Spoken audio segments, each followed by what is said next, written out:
Hello everyone.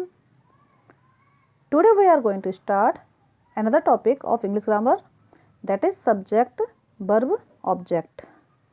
Students, subject, verb and object किसी भी sentence में आप कैसे समझ सकते हैं? Let's see. In the language of grammar, the door of an action is called the subject. किसी भी सेंटेंस में एक्शन करने वाला जो एक्शन कर रहा है ये कहलाता है सेंटेंस में सब्जेक्ट. एंड एक्शन वर्ड को कहा जाता है verb. As read, write, go, come, eat, these are action words and action words is called verb. That on which the action word acts is called the object. Action words किस पर act करते हैं? Sentence में action words किस पर act करते हैं? ये सेंटेंस का कहलाता है ऑब्जेक्ट. इसके साथ ही किसी भी सेंटेंस में सब्जेक्ट, वर्ब या ऑब्जेक्ट वन वर्ड भी हो सकता है और वन वर्ड से अधिक वर्ड भी हो सकते हैं.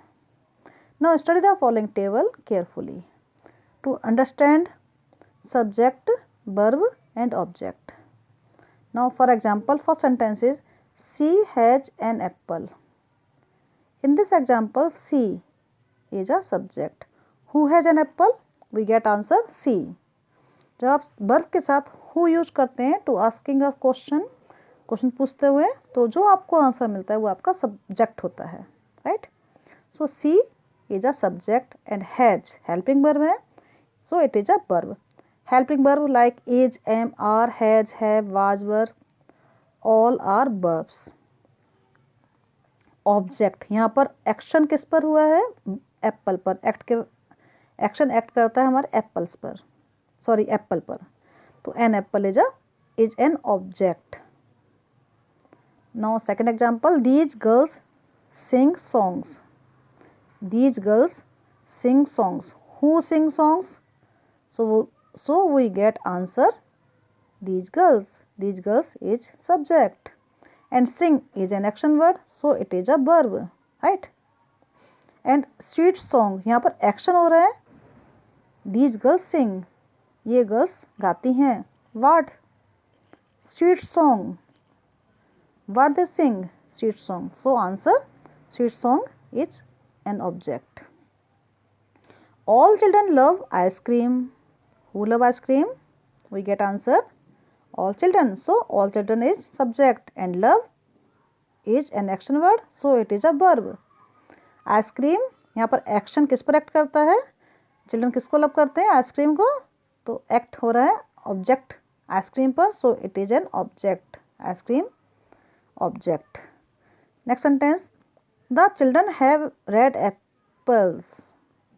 The children who have read apples? The children. So the children is subject and have is a verb and red apples is an object. Miss Anupma teaches English. Who teaches English? Answer, we get Miss Anupma.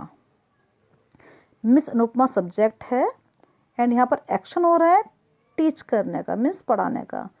और action किस पर हो रहा है? किस पर act करता है एक्शन हमारा? इंग्लिश पर. So English is an object. Next example, boys and girls are eating apples and oranges. Who are eating? Answer, we get boys and girls. So boys and girls is subject.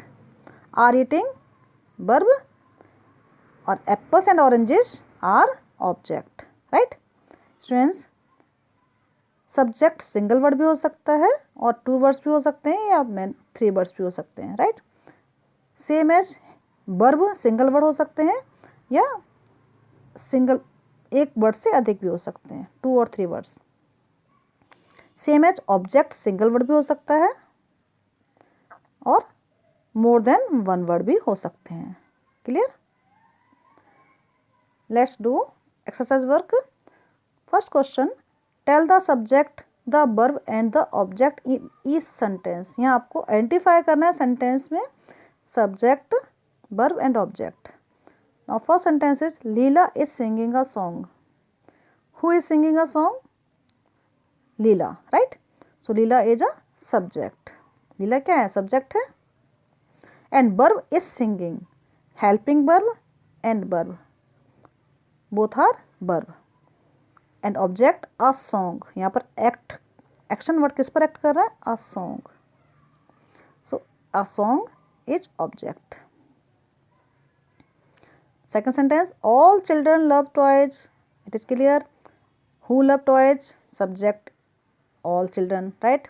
Verb love because it is an action word. Toys object, right? Now number third sentence, my friend has a new ball.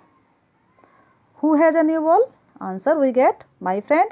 So my friend is subject and helping verb has verb and object a new ball. New ball क्या है? Object है, right? Now fourth sentence, boys are doing their homework. Who are doing their homework? We get answer boys. So boys is subject and verb are doing, right? Their homework object. Boys क्या कर रहे हैं? Their homework.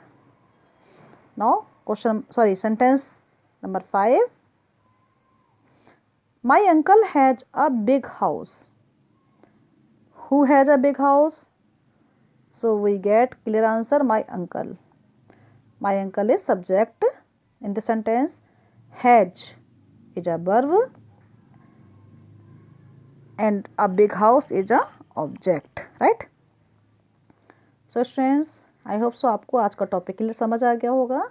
आप sentence में subject, verb and object को कैसे identify कर सकते हैं, राइट?